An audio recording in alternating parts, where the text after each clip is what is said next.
everyone, welcome back to my channel.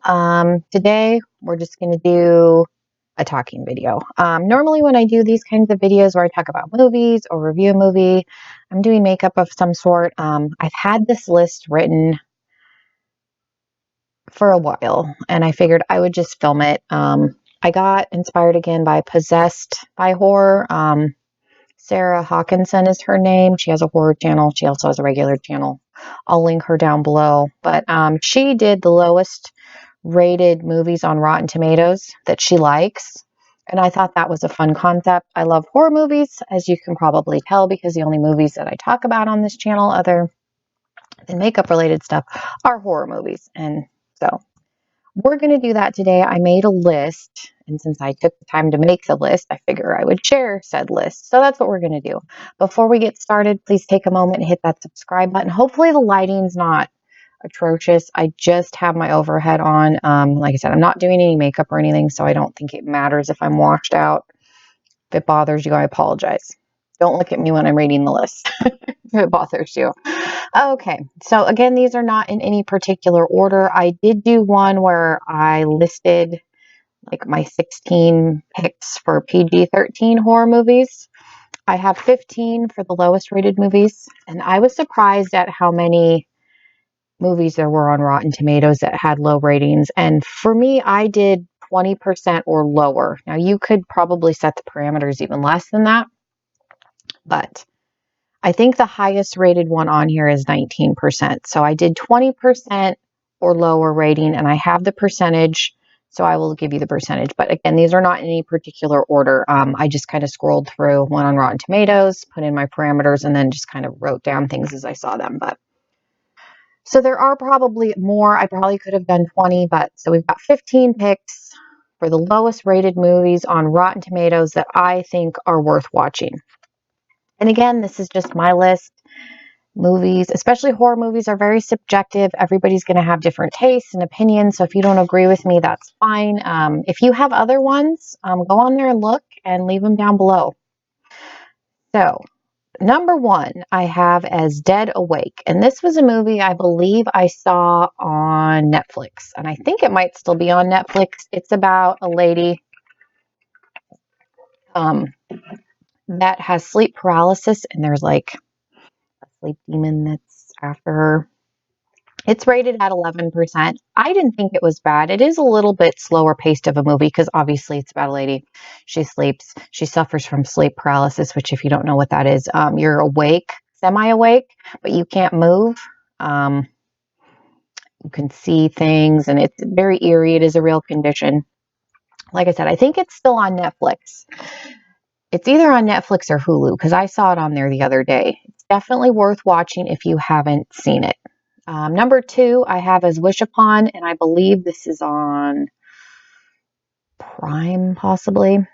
It's about a girl that gets a box. I'm going to have to go back and watch it again. I saw it when it first came out, and she gets, I want to say it's like 5 wishes, but bad things happen when she makes the wish. It's a take on like the monkey's paw where you make a wish and if you're not you have to be very careful of how you word it, and there are consequences. So for every wish that she makes, there's a price to pay, essentially.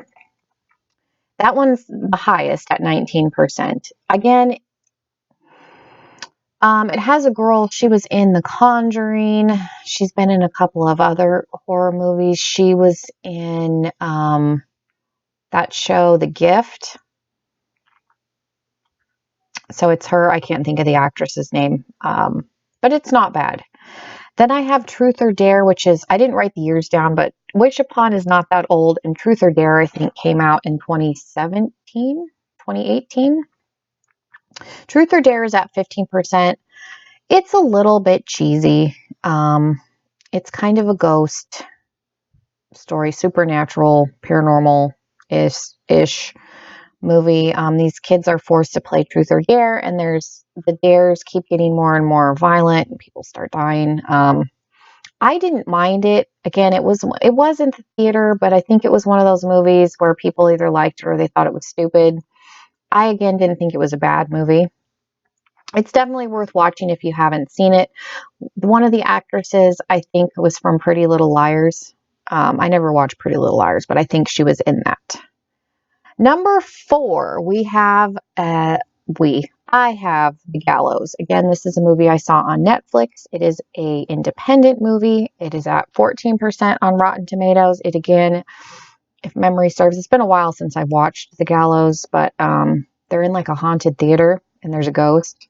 Like I said, it's a straight to video movie, independent, but it's not bad. Number 5, I have a Six Souls, and this was only at 4%. And I watched this recently. I think it's on Prime. It's got Julianne Moore, and then the actor, I can't think of his name. He was in The Tudors. He's a Scottish actor. He's famous. When you see his face, you'll know who it is. It's about this man, and there's like weird things that happen. Again, it's called Six Souls. I like it. It's one of those movies when I see it on like a streaming service, I watch it. I used to own it on DVD. Again, I don't think it's everybody. Obviously, it's at 4%, so a lot of people didn't like it. But like I said, it's got big actors in it. The budget's decent. It's a little bit weird, but I don't know. It's worth watching if you've never seen it. Number 6, I have as I, Frankenstein, which was only at 5%. Again, I liked this movie. I didn't think it was bad. I thought the special effects are good. There's, Frankenstein. I think there's werewolves. Again, it's been a while since I've seen it. There's, I don't even know. Like I said, the special effects, there's a lot going on in it. It's an action movie. It was only at 5%. I don't know why it's only at 5%. I do remember it being in the theater, and I don't think it did well. Like I said, I don't know why. I liked it. Again, that was another one I had on DVD. Number 7, I talked about in my last movie, because it is rated PG-13, is Ouija, which is only at 6%. Again, when this movie came out, people hated it. I loved it. I was obsessed with it when I bought it. I watched it like 10 times. Again, you're either going to like it or you're not. Definitely way better than the sequel. The sequel was which was more of a prequel, was just okay, but I liked it, and I thought the cast was good. There is the guy that's in it is also in The Bye-Bye Man, which is another one that I probably could have put on this list that I'm pretty sure was a low-rated movie that I also enjoy. The Bye-Bye Man, I think, is on Netflix. I've watched it a few times. I don't mind it. Number 8 was also on my other list, is The Haunting in Connecticut. Again, this one's at 17%, so it's a little bit up there. But again, this is a movie where people in the horror community either liked it or they just thought it was stupid. I think the cast is decent. It's based on a true story. I thought it was well done. There's some creepy elements. It's one of those guilty pleasure movies that I rewatch just because I like it. Number 9, I have the new Nightmare on Elm Street, the remake. So this one's at 15%. Again, this one's on HBO currently. I liked it. I like that it's a lot darker. Not that the original isn't dark, but I like that they go into more of like the child molestation with him, because they don't really touch on that a whole lot in the original. He's just, a bad guy and the parents killed him. They kind of go into a little bit more why he's so evil, why the parents went after him. And I liked that because it kind of gives you more validation for what the parents did to him. Instead of just speculating that he was a child murderer, they turn him into a child molester. There's evidence of it. I like the cast.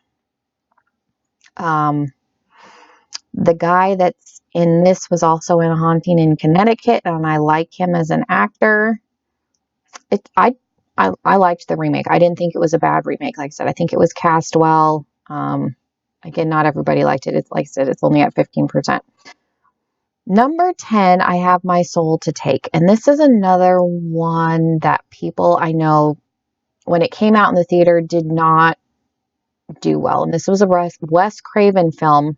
It's only at 10% on Rotten Tomatoes. It's about, these 7 kids. Let me go back. There's a serial killer on the loose. It's a guy that has split personalities. He's killed, and his personalities break off and those souls go into these 7 kids that were all born on the same day. This takes place in a small town. Somebody's going around and killing them. There's an urban legend surrounding the serial killer. I don't know. I liked it. Again, I think I had it on DVD at one point in time. I don't think it was a bad movie, but again, it's one that people either liked it or they flat out hated it, because I don't remember it being very well received in the horror community. Again, it's only at 10% on Rotten Tomatoes. I have one other one at 19. I'm just realizing that. Dead Silence. I talked about this in my last movie. This is one of my favorite, favorite. If I was going to tell somebody to watch a horror movie that had never seen horror movies, it would be Dead Silence. This one's at 19% also. I don't know why it's so low. It's about creepy ventriloquist dummies, and there's a scary, ghost, and it's just a creepy movie, and it's well done. I just really like it. The guy that directed it, I think he's Japanese, but he went to school, I believe, with Eli Roth. I think they were friends. I believe they all graduated at the same time, and so was this up and coming horror director. I don't know. It's really good. I don't know why it's rated so low, although it's one of the higher ones on this list, but it's good. And it's only rated PG-13, which says a lot, I think, about it, because it's not relying on gore to carry it through. It's just got psychological scares. Number 12 is an old movie, and I think I put it on here because I remember watching this when I was in high school, and this is Slaughter High. Was at 0%. I don't know if it's at 0% because nobody's rated it or if people just don't like it. It was made in the 80s, like mid to early 80s. A very low budget 80 movie. It's a slasher movie. I liked it. I've seen it a few times. It's one I remember renting from the video store when those still existed on VHS. That's how old I am. I don't know. I think I put it on here for nostalgia purposes. And if you like 80s horror movies, it's a good 80s horror movie. Like I said, it's very low, like, special effects. It's a slasher movie. There's a lot of like cheap gore in it, but it's not bad. Number 13 is Mirrors with Kiefer Sutherland. This one's only at 15%. And again, this is another one, when it came out, people either liked it or they hated it. There wasn't a lot of middle ground with this movie, because I remember this coming out in the theaters and being not very well received, but I liked it. This is one that I've seen a few times.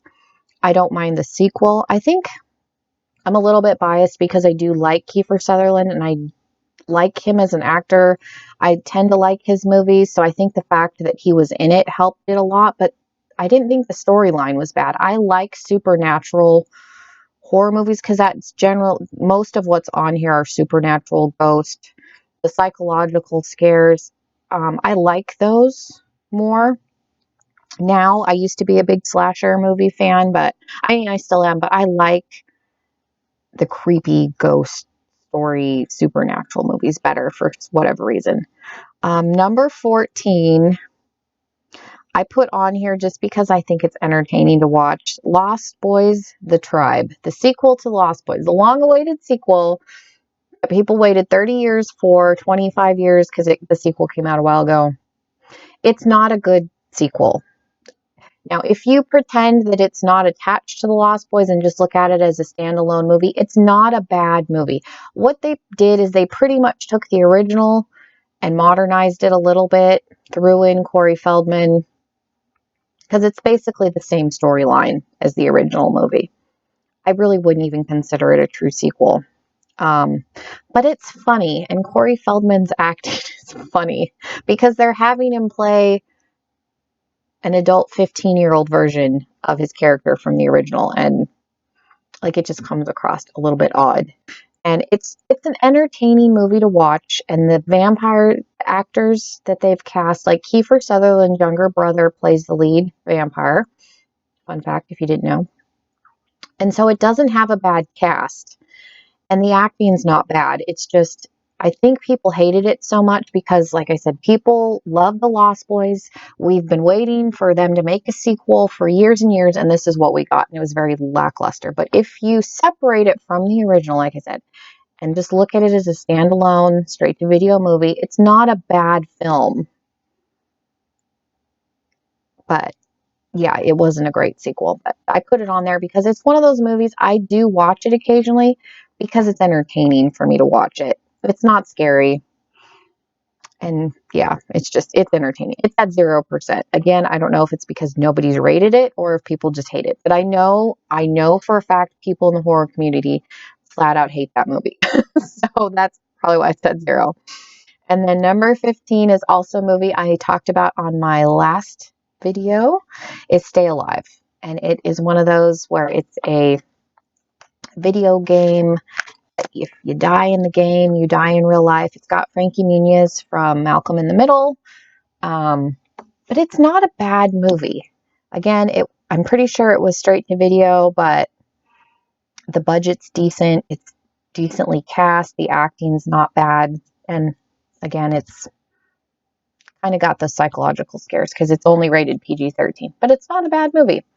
So yeah, those are my 15 picks for lowest rated horror movies on Rotten Tomatoes that I think are good. If you watch this video, leave me comments down below and let me know. Go on Rotten Tomatoes, look at the list of lowest rated movies, and leave me some that I didn't talk about that you like, because I would genuinely be interested in hearing your picks. Let me know if you agreed with any of the ones that I listed, if you like them, if you disagree with me and you think they're bad, leave me those comments too. Please hit that subscribe button again if you have not already. Thank you guys so much for tuning in with me, and I'll see you all in my next video. Bye guys.